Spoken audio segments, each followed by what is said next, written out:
Welcome back to the channel. Today we're going to talk about how to prepare your PS4 to trade it in case you want that sweet, sweet PS5 goodness. Alright, so to get started we're going to dive into the computer here and I'm going to show you where to go, what links to download, and kind of how to go through that process. Now, to get started with this, you're going to need a couple things. You're going to need a thumb drive or a hard drive that can store the firmware information from the Sony website. Now that thumb drive or hard drive is going to have to be formatted to the standard for the PlayStation to be able to read. So you need to be aware that anything you have on that drive most likely is going to be formatted to basically not exist anymore. So use a drive that's an extra one laying around, and I would be okay with it being erased. So tip number one. Other thing you're going to need is you're going to need a set of screwdrivers. I would say a small flathead as well as a standard cross tip, so Phillips head screwdriver. And you're going to need both of those because a flathead comes in handy just to kind of like pry the case out of the PlayStation and just kind of not use your fingernails. So, but in the end, it's a pretty simple job. So let's dive in. All right, so the first place we're going to go is the PlayStation support site. Reinstall the PS5 and PS4 system software using safe mode. So basically, if you're going to install a hard drive that was used as a data drive, say my case, or I'll give you my specific scenario. I took my old hard drive out and upgraded it to an SSD a long time ago, a couple years ago, for my PlayStation 4. If you have that old hard drive still laying around, but you've used it since then as a data drive, or you use it as a backup drive, or anything else, basically if you didn't take it out and just set it on a shelf and left it from the moment you took it out, you're going to have to reinstall the Sony's operating system onto that hard drive. And to do that, you need specific firmware from Sony, and you need the most recent manual download you can do. So that's where this link is going to take us. It's going to take us to all of that information. Now, if you were smart enough, or lucky enough, or just didn't think about it, to take the hard drive out and set it on a shelf somewhere, you most likely can just toss it back in your PlayStation, and it'll start to update, basically, once it's got online and continues to go. It'll basically act like a PlayStation that's been unplugged for a while.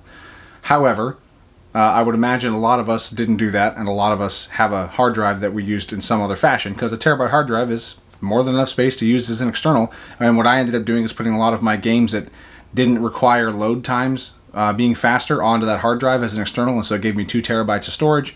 The SSD was filled with all the games I either was playing very often or games that I cared about load time, so a lot of story-driven games, things that load times helped. Nonetheless, the other big thing I noticed too, caveat here, when I put the SSD in, it really helped a lot with the copying and building of the file. So games that I played often that were updating often, those games were ones that I focused on having on that SSD because they were the ones that were causing me problems in terms of updating and taking so long. So nonetheless, moving on. So once we go to this link, we have two options. We have PlayStation 5 reinstall software or PlayStation 4. And you have a set of instructions here that are from the PlayStation 4, and you follow them to the T. Using a PC or Mac, you create a folder named PS4 on a USB drive formatted in FAT32. That's the important part. There are two big important things here. One, the formatting of the thumb drive or the hard drive you're using, so FAT32, that's the big one. Two, the important part is going to be the actual the file system, right? The file tree. The PlayStation is very specific about how you have to have that file tree installed. If you do not create the folder of update and then PS4 update.pup, if you don't create those specific files and those specific hierarchies of folders, it won't work and you will not get your system to update. It'll give you an error every time. So we're going to reach in our trusty box of USB hardware. Don't mind me. We've got a SanDisk Cruiser 8 gig thumb drive. We'll use that. So we're going to format this as FAT32. So we're going to go to Format on our drop down. FAT32 is already done for us, and we are going to go ahead and start that process. Warning, all data will be erased. So if you have anything on this drive, now's the time to move it somewhere else and keep it. All right, format is complete. Good to go. Close. So we have formatted our drive to FAT32. And now we need to create the folder hierarchy. So using a PC or a Mac, create the folder named PS4, create new. So I right clicked inside the blank space. I can also just do Control-Shift-N That'll also do a new folder as well. And we're gonna go PS4. Nope, not PS5, not PSS or money sign, PS4. There we go. So we've got a folder named PS4 on the USB thumb drive. Now inside that folder, you're gonna create another folder named Update. And I'm inside the PS4 folder. And now I'm gonna Control New again, and we're gonna do Update. All right, now we have another one. Now we need to visit the PS4 System Software Update page and select the Reinstall Software section. Download the installation file, save it in the Update folder, and save the file as ps4update.pup, P-U-P. Update file, reinstallation file. There we go. Download. If you look down here, we are downloading the pup file, and it's going to my default downloads folder. We'll grab that here in a second. All right, so now let's go back over here and look at what's happening. Man, that is just slow as all get out. That thumb drive is old. Oh, well, we'll just go ahead and leave that alone. Come back in 3 minutes. Something else to keep in mind is the gaps on the front of the PlayStation, and I'll show you guys this here in a little bit once we start working on the PlayStation itself. Those gaps on there, they have a very specific width, and sometimes the thumb drive that you choose can be too large to fit in that gap properly, and you actually can't get the PlayStation in the actual, the thumb drive in the PlayStation to actually get it to connect. So that's something else to think about that you need to be aware of is the thumb drive you grab, test it on the PlayStation first to see if it even fits physically into the front or into the back of the drive, depending on what version of PlayStation you have. I have a Pro, so I'm viewing this all on a PlayStation Pro. A minute left. Like, jeez, for real? God, those old thumb drives, man. Sorry about the glare in the glasses, guys. I tried to function without the glasses during the beginning of the video, but now that I actually have to read the screen, there's nothing I can do about it. It's distracting for me too, let me tell you. Oh, 10 seconds left, let's go. Okay.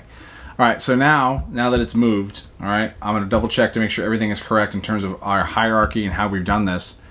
So we needed a PS4 folder. Inside that PS4 folder, we needed an update folder, and then inside the update folder, we needed the pup, which we have. So we're good to go.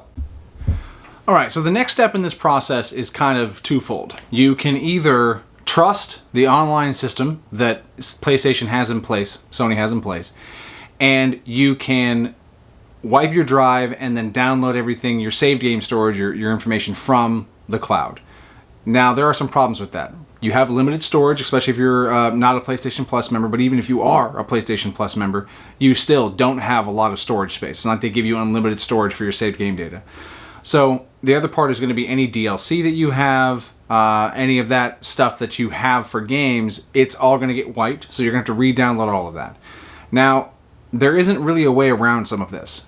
There is no way to get around the fact that if you want to use your PlayStation in the meantime, if you're not resetting it to just trade it in tomorrow, right? If you're going to reset it to get ready to do this, then anything you want to put back on that hard drive, you're going to have to reload and then re-download all of the stuff for it.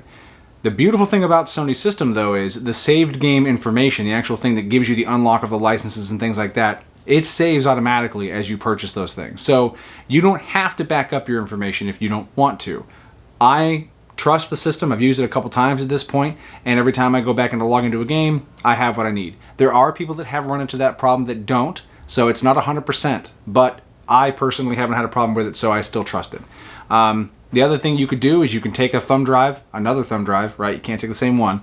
You can take another thumb drive, you can back up your data.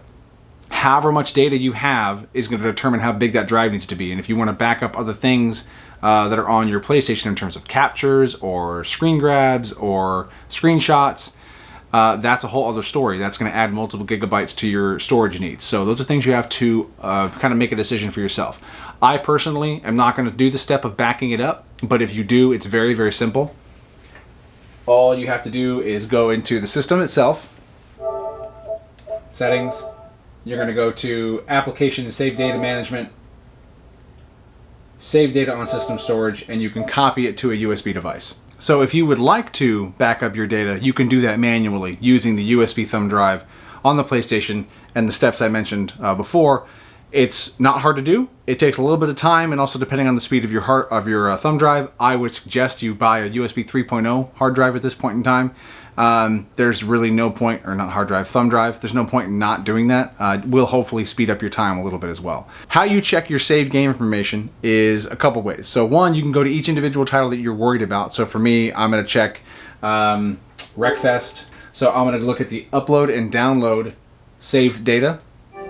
Right now, everything is current. The latest update happened at the same time. I can verify now that the information that was in the save data is at least current. So that's a win for me. So I'm going to check a couple more games here, and it's the same process. You find the game in your menu, hit the options key on your PlayStation controller, and there's an option to upload, download, save game data.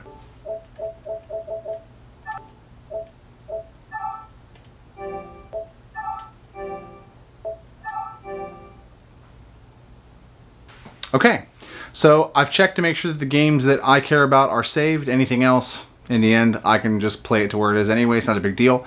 I'm confident that I have what I need saved in the cloud storage, so now we can get started on this process of swapping out hardware and getting the old hard drive back in the PlayStation and getting the new firmware installed. So what you're going to need to do this is you're going to need a screwdriver, and I would also suggest a flat tip as well as a cross tip or a Phillips screwdriver, or maybe a pry tool. If you don't have those things and you're looking to get them, I recommend the iFixit toolkit. This video is not sponsored by them. I just have one of these, and I've used it on countless projects, and it has come in handy across the board for fixing things like your eyeglasses, or fixing things like computers, or taking laptops apart, or working on RC cars, or all of the above. This kit has come in extremely handy. So I will be using this kit myself.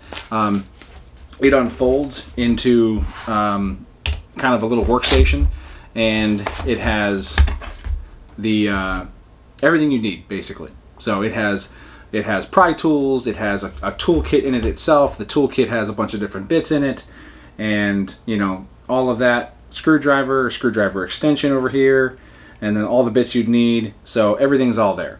The base of it's magnetic so that it holds in place. It's got a bunch of pry tools in it here. I mean, basically this kit is extremely well put together. This is pretty insane. Oh, and we lost the extension. So anyway, your hard drive on your PlayStation Pro, okay, I will put a link in the description for a teardown of the standard PlayStation. The hard drive location for the PlayStation Pro is right in the back, underneath this flap here. See if we can get it to focus. So right here. So underneath that flap itself just kind of pops out. It might not be the easiest to get to. It depends on how your thumbs work and how strong your thumbs are. But after that, after you pop that panel off, there's a small Phillips head screw, and that holds a tray in place essentially. And that tray, if you flip your PlayStation upside down gently, that tray has your hard drive in it. So if you've never done this upgrade before, or I guess if you're like me, you've done it and this is round 2, this is where you'll find that. So a little bit of a pull, nothing hard, right? Just, you know, hook a finger inside the tab and give it a pull, and out comes the actual tray that holds the hard drive. You'll take your screwdriver and you'll unscrew the 4 screws. So there's one here, one there, and then flip it over, same thing on the other side, one there and one there. So you'll unscrew those screws. So out goes your hard drive that you used. For me, it's a solid state drive. And now you put in your other hard drive. And again, for me, this is specific to my case. I'm taking this out of the case it's already in. I'll put a link in the description of this hard drive case. This, not this. This hard drive case. This is an Insignia model, but it's a USB 3.0 hard drive enclosure. I most likely will be putting that SSD back in that case just to have a terabyte of SSD external storage, but I'm not necessarily sure. We'll see. Here's what it would have paid off to pay attention to what way the drive was facing. Okay, crap. How am I going to figure that out now, right? There's a couple ways. One, you can go look it up on Google, or two, you can look at the actual drive itself, right? You can look at the way that the drive, God, don't get my face. Focus on the drive. Focus on the drive. There we go. So you see how it's got a shape to both plugs, right? One's a data plug, one's a power plug, and then those pins off to that side don't really do anything in this case. So what we can do, let's see if I can get this to see inside here. All right, you can kind of see it there. If you look at it, there's a specific way the pins sit. And inside, it looks like the data connection is over to this side of the PlayStation. So I will install this cage with that in mind. You're going to take these screws and you're going to put them back in. The little cage has little rubber isolator boots on there. Don't take those boots off, and don't over tighten these screws for this hard drive. Just put them until they're snug. You don't need to reef down on it. It's not, you're not torquing down a nut on a wheel at this point in time. You're just securing this in place. That's the little rubber isolator I'm talking about. So each screw has a little isolator there. It's to help cut down on vibrations and sound basically transferring. It's a handful of different things. Now, I need to think about this. Did I do this wrong? Do I do it backwards? I did. Cool. All right, so we'll take this back out and flip it over.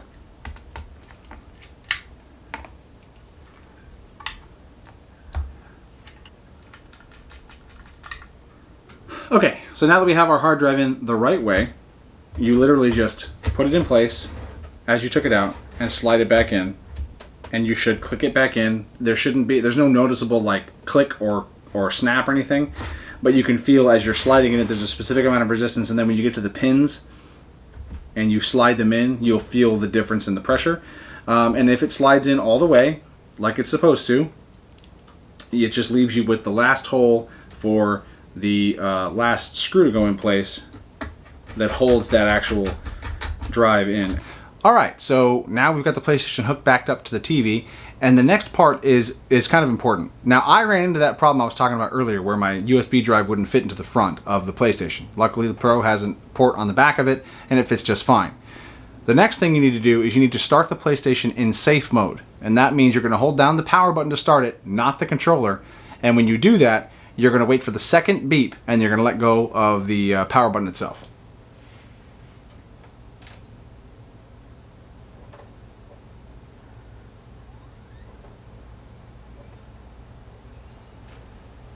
Second beep, let go, see what happens.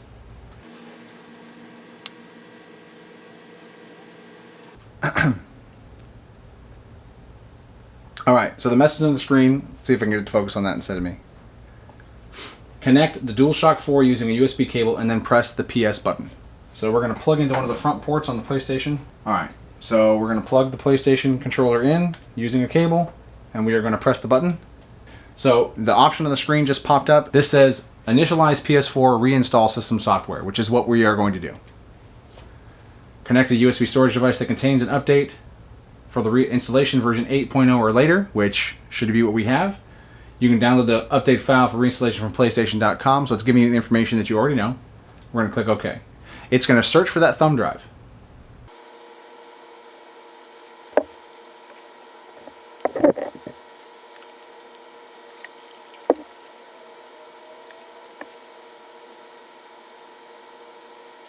The message on the screen reads, the PS4 will be initialized, all users and all data will be deleted. Are you sure you want to continue? We've backed up our users, we've backed up our data. At this point, yes, we want to continue. So here's the initialization process. Initialization. Now remember, I'm doing this from a USB 2.0 thumb drive, so I don't have a fast thumb drive right now, and it's doing this to the standard mechanical drive that came with the PlayStation. So this is about as slow as it's going to be for pretty much anybody trying to do this. So if you have a better thumb drive, or if you're putting in just a better hard drive you had laying around so you have something to trade in, it's going to be maybe a little bit faster for you. Alright, so the system just shut down and finished spinning. I don't know if you guys could hear that. I think I have a disc in there, a game, so it's kicking that disc every time it turns on. Alright, so now we're at the update phase where the Pro itself is actually looking for software updates. So the initialization process went off without a hitch so far. Well, while this thing finishes up, I'm going to go get a drink of water.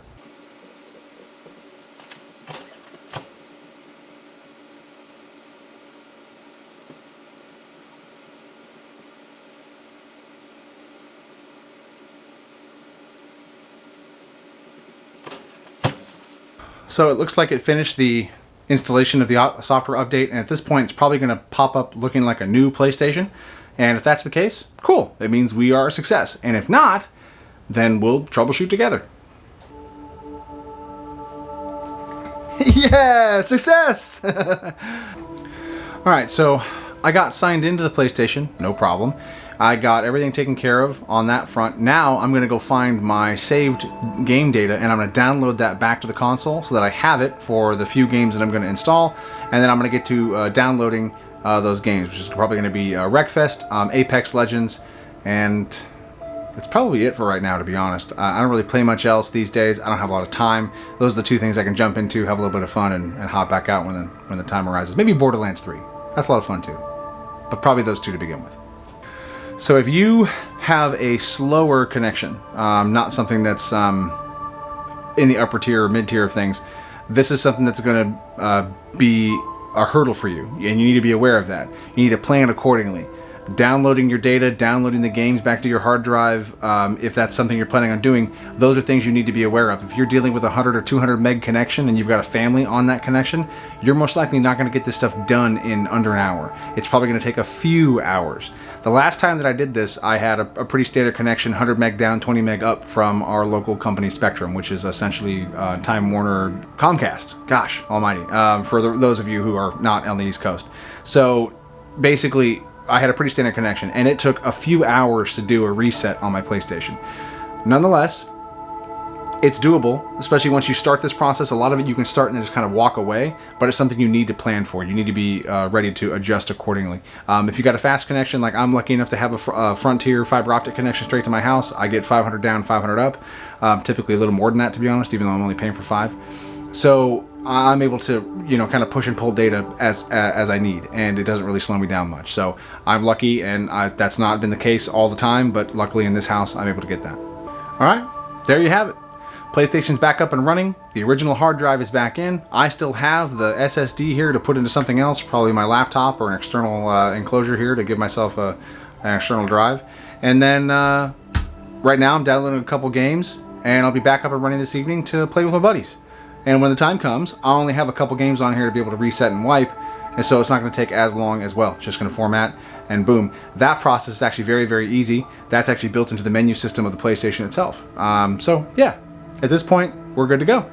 Thanks for watching, everybody. I really appreciate you guys stopping by. If you need more tips and tricks, let me know. If you have any questions about this process, I'd be happy to answer them. My original videos on how to install a hard drive for the Nyko data bank are a few years old at this point, and they were pretty bad. So I'm hoping that I maybe addressed a bit more this time and got some things taken care of for you.